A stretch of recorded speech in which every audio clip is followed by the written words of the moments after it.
There exists a secret network of stone walls all across New England, hidden by time. Once these woods were fields, home to a bustling farming community. Those farmers from over 200 years ago left us their legacy, but not their names. Some estimates say that nearly 250,000 miles of stone walls extend throughout the forests of the Northeast. That is quite literally to the moon. These walls have been here longer than anybody alive today can remember. They were built with unimaginable power of will and determination. The story of these rocks is one that is worth remembering. In the summer, the coast of Maine explodes with so many shades of green that it's nearly overwhelming. Such is the life of these old stone walls, overwhelmed.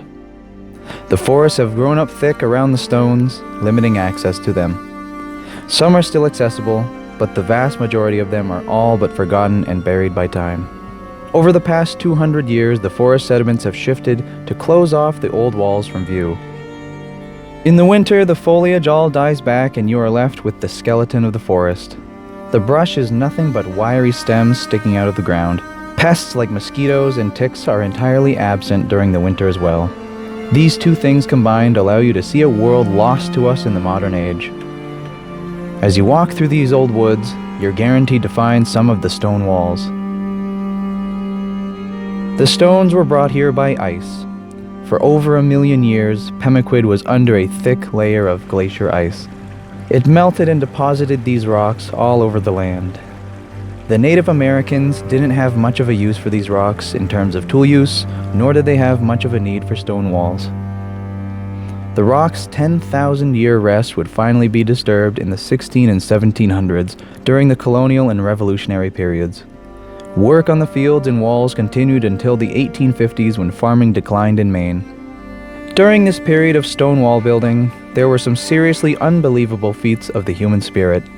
These rocks were all scattered randomly across the forest floor. They had to be rounded up into piles by hand, and the biggest of them had to be plowed from the land by a farmer with his yoke of oxen. Walking through these woods nowadays, you can see that the old fields have all grown back to almost their original density from colonial times.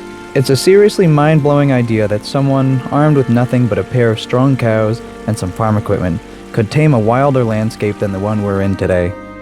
The trees and brush all had to be cut up and dealt with, the equipment needed to be maintained, the insects and pests ignored, and after all that was done, you still had to remove the stumps and stones before you could even begin growing food or keeping livestock.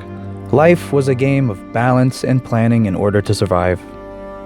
In the 1850s, American writer Henry David Thoreau took an important note of the stone walls. We are never prepared to believe that our ancestors lifted large stones or built thick walls. I find that I must have supposed that they built their bank walls of such as a single man could handle. For since we have put their lives behind us, we can think of no sufficient motive for such exertion. How can their work be so visible and permanent, and themselves so transient? When I see a stone, which it must have taken many yoke of oxen to move, lying in a bank wall which was built 200 years ago, I am curiously surprised, because it suggests an energy and force of which we have no memorials. Where are the traces of the corresponding moral and intellectual energy? I am not prepared to believe that a man lived here so long ago who could elevate into a wall and properly align a rock of great size and fix it securely. Such an Archimedes.